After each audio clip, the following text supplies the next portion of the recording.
Have you ever had a moment where you walked away from a conversation feeling invisible? Maybe you said yes to something you didn't really want to do, again, because it was easier than saying no. Maybe you've always been the one who keeps the peace, the one who doesn't want to rock the boat, the one who quietly carries more than your share. And now, after 60, a small voice inside you wonders. When do I get to be seen? When is it my turn? If that feels familiar, I just want to say, you are not alone.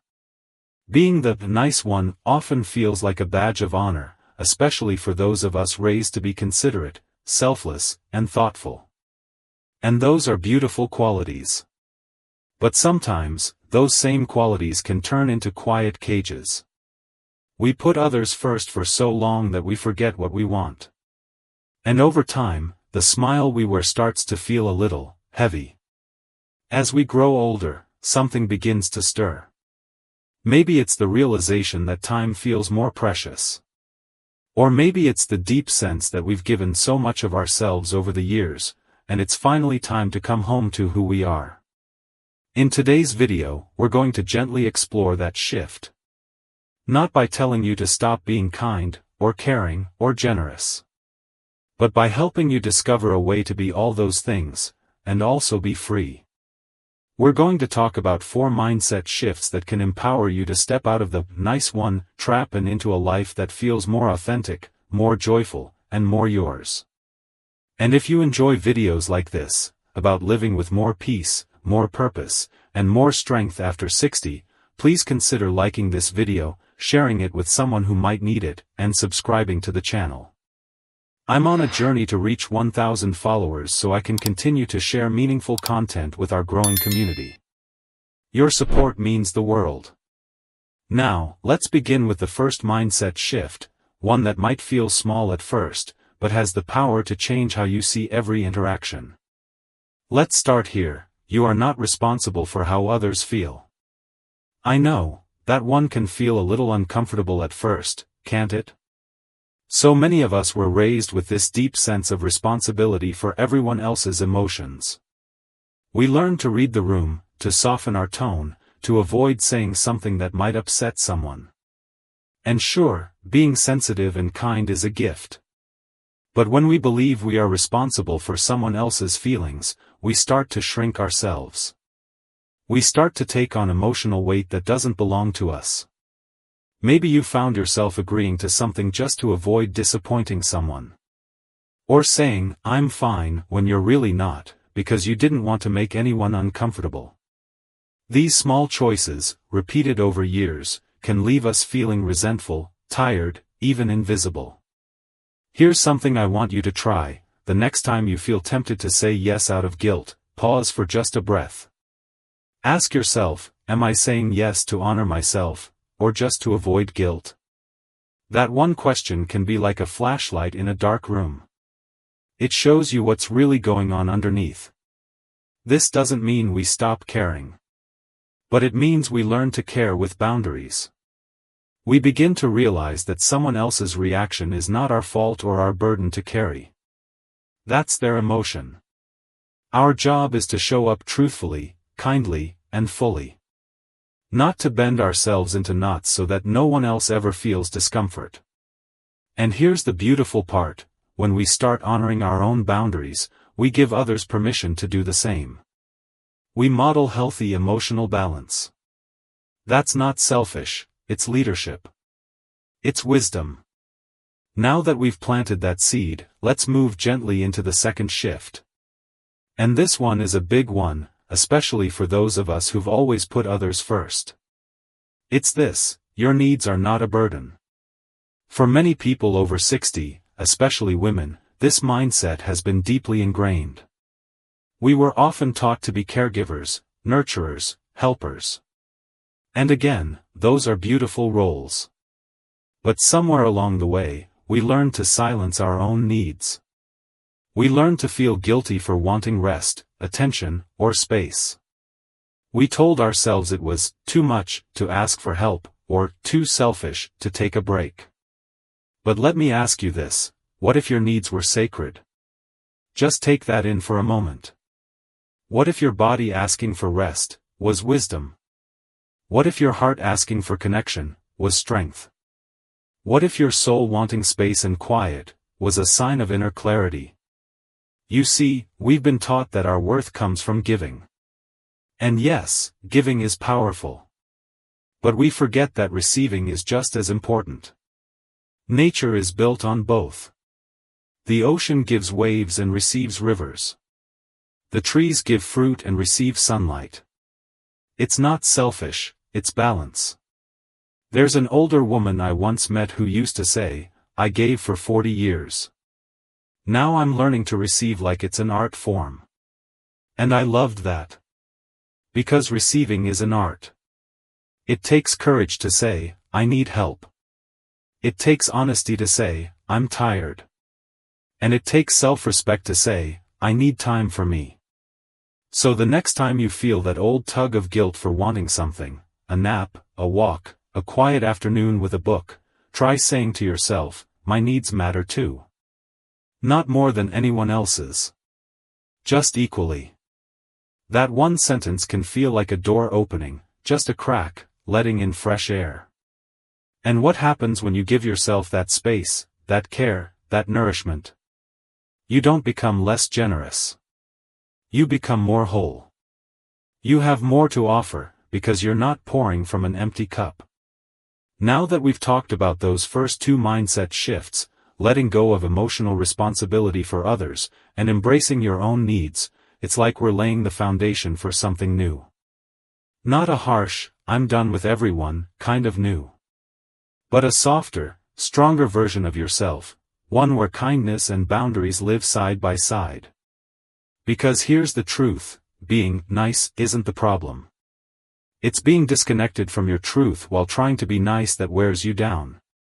But when your kindness comes from wholeness, from clarity, from choice, it's no longer a burden. It becomes a light. And from that place, we can begin to explore even deeper shifts. Ways of thinking that allow you to be true to yourself without guilt. Ways of standing tall, speaking up, and still being the loving, caring person you've always been, just without losing yourself in the process.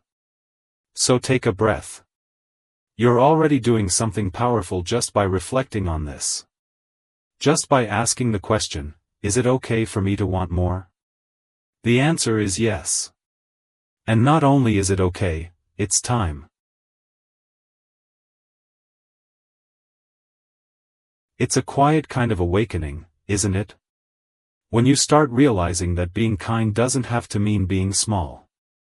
That you can love deeply, listen fully, and still take up space in this world without apology. And once that shift begins inside, you might notice something surprising. Your energy starts to feel different. Your presence feels more grounded. Like you're finally standing in the middle of your own life, instead of off to the side. Now let's talk about the third mindset shift. It's a gentle, but powerful one. You don't need to be liked by everyone to be at peace. Let's pause with that for a second. Because this one touches a very tender spot for many of us, especially if we've been the nice one most of our lives. There's often a part of us that craves harmony. We want to be liked, respected, appreciated. It feels good when people smile back, when they say we're thoughtful, dependable, kind. And there's nothing wrong with wanting connection. It's a natural human need. But when our peace of mind depends on someone else's opinion of us, we end up living in a kind of emotional prison. We start editing ourselves. Holding our breath in certain situations. Saying yes when we mean no, just to avoid the look of disappointment or disapproval on someone's face. You might know that feeling. That little knot in your stomach when you want to speak up, but stay silent instead. That sting when someone misunderstands you, and you try to explain, but not too much, not too strongly, just enough to smooth things over. And when it's all over, you're left wondering, why does their opinion feel heavier than my own truth? Here's something that can bring a sense of calm. Not everyone has to like you. Not everyone will. And that's not a failure, that's just life.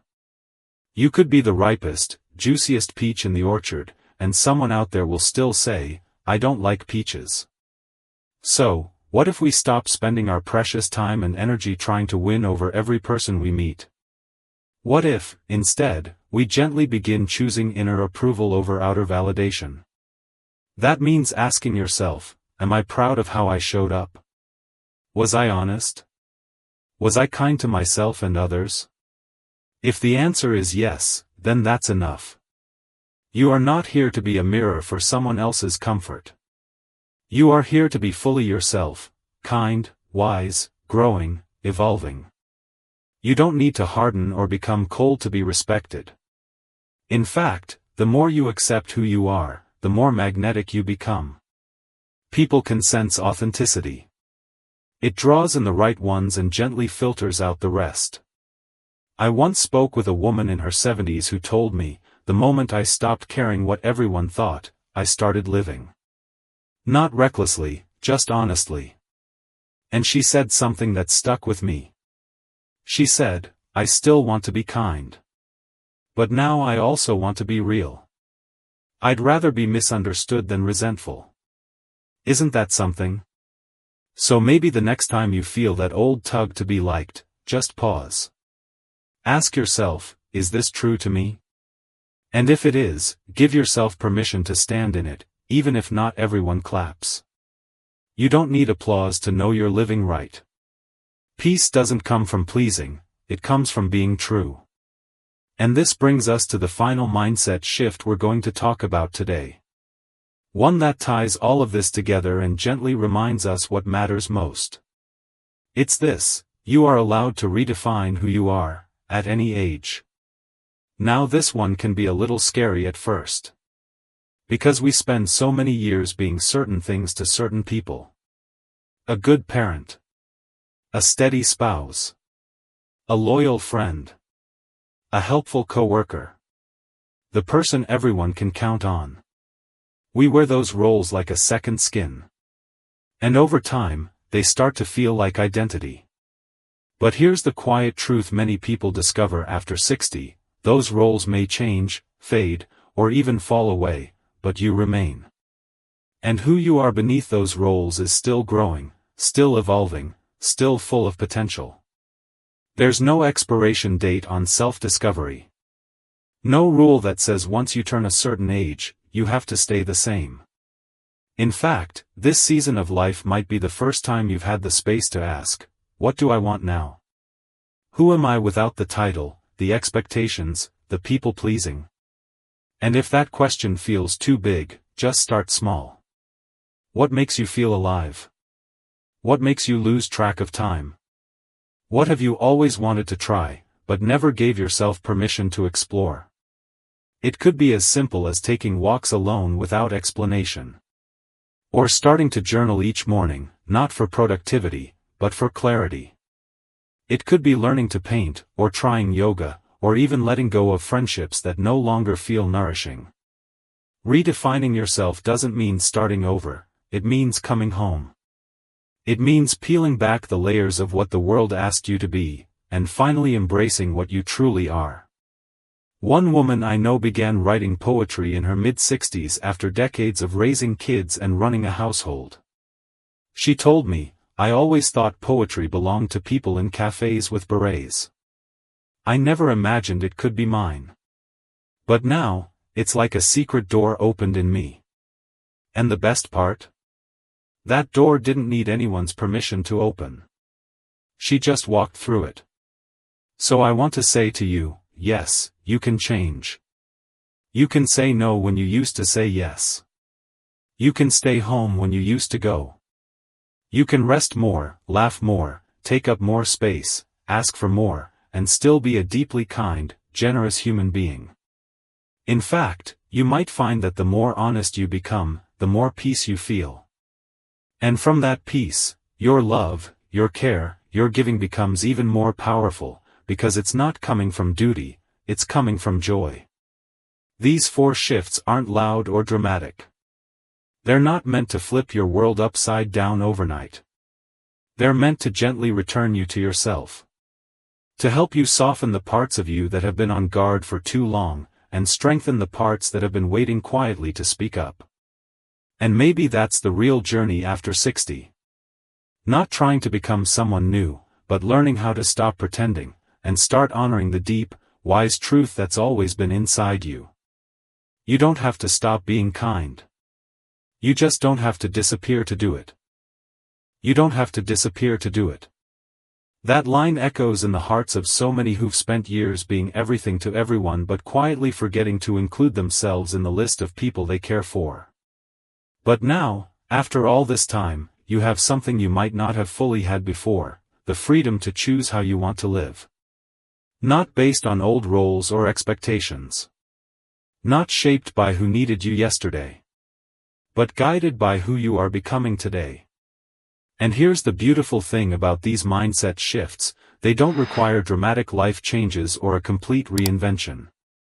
They simply ask for honesty. For the kind of gentle courage that comes from within. The kind that says, it's okay to grow. It's okay to change my mind. It's okay to love myself enough to speak up, step back, or start over. When you let go of the need to always be the nice one, the peacemaker, the self-sacrificer, the one who says, yes, out of guilt instead of joy, you make room for something even more powerful, authentic kindness. The kind that comes from a full heart, not a depleted one. The kind that doesn't shrink you, but strengthens you. And let's be honest, this isn't always easy. Even now, it takes effort to unlearn old habits. To sit with the discomfort of disappointing someone. To stand in your truth, especially when it doesn't match what others expect of you. There may be moments when you still feel that familiar pull to smooth things over, to keep the peace at the cost of your own needs. But you're not starting from scratch. You're bringing with you decades of wisdom, resilience, and quiet strength. You've lived through enough to know what truly matters. And part of that wisdom is learning that boundaries aren't walls, they're doors. Doors that allow love to flow both ways, instead of only one direction. Doors that protect your energy, your time, your heart. If you've ever felt selfish for putting yourself first, let me offer you this thought. Caring for yourself is not selfish, it's sacred. It's what allows you to keep giving in a way that doesn't burn you out. It's what fills your cup so you have something to pour into others. It's what keeps your spirit alive and your days meaningful. You deserve rest. You deserve time. You deserve to say, this is what I need today. And you deserve to be surrounded by people who respect that, not because you demanded it, but because you modeled it. That's the quiet power of a woman, or man, who's decided to live truthfully. It doesn't shout. It doesn't argue. It just is. And the world starts to respond differently when you carry yourself with that kind of grounded grace. Sometimes, the people around you will be surprised. They might even resist. After all, they've gotten used to the old version of you, the one who always made space, even when it meant squeezing yourself out. But over time, if they truly care for you, they will adjust. They will learn that your no is just as loving as your yes. That your silence isn't rejection, but self-respect. That your needs matter, not just theirs. And if some people don't adjust, that's okay too. You'll find your people. The ones who celebrate your growth. Who love your honesty. Who feel safe around you because you are safe with yourself. Who don't need you to dim your light to feel comfortable in their presence. You're never too old to begin this kind of transformation. In fact, now is the perfect time. Because now, you understand yourself better. You've seen enough of life to know which voices to trust, and which to gently ignore. You've weathered storms that taught you patience, and heartaches that taught you grace. And now, you can move forward with that deep inner steadiness that only comes from having lived. One woman once told me, I used to think it was too late to change. But now I know, it's just the beginning of me finally being honest. There's something deeply freeing about that. Letting go of the masks. Letting go of the performative kindness that exhausts you. Letting go of trying to fix everyone's mood, manage everyone's feelings, or keep every room calm just by silencing your own voice. You don't need to rescue anyone. You don't need to be the hero. You just need to be real. And when you are, you'll find that life feels lighter. Not because problems disappear, but because you're no longer carrying more than your share. Not because people change overnight, but because you changed your relationship to yourself. You began choosing peace over performance. Clarity over confusion. Truth over approval. So today, as you sit with these ideas, I hope you feel a sense of relief. A deep breath out. A softening of the pressure to be anything other than who you are. You don't have to harden to protect yourself. You don't have to disappear to be loved. You just have to keep showing up, kind, wise, and real. You have every right to set boundaries. To rest when you're tired. To express what you need, even if your voice trembles. You have every right to make new choices. To walk new paths. To love yourself with the same tenderness you've offered others all these years. And the beautiful part? It's never too late. There's no expiration date on coming home to yourself. So if this message speaks to something deep in you, if it resonates with a quiet longing you've carried for a while, take it as a gentle invitation. To begin today. With one small decision that honors your truth. Maybe it's saying no to something that drains you. Or saying yes to something that lights you up. Maybe it's taking a quiet morning for yourself. Or writing a list of what you want, not what others expect. Whatever it is, trust that it matters. Trust that you matter.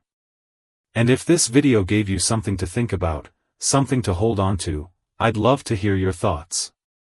Please feel free to share in the comments. What did this bring up for you? What are you ready to release, or embrace? And if you enjoy conversations like this, gentle, real, nourishing, don't forget to give this video a like, share it with someone you care about, and press that subscribe button. I'm on a journey to reach 1,000 subscribers so I can continue sharing these meaningful moments with a growing community of kind-hearted souls like you. Thank you for being here. Thank you for listening, not just to me, but to the part of you that's ready for something more. Here's to living with heart. With truth. With quiet power. Here's to being real, and kind, and no longer invisible. Because you are still becoming. And your best chapters may be just beginning.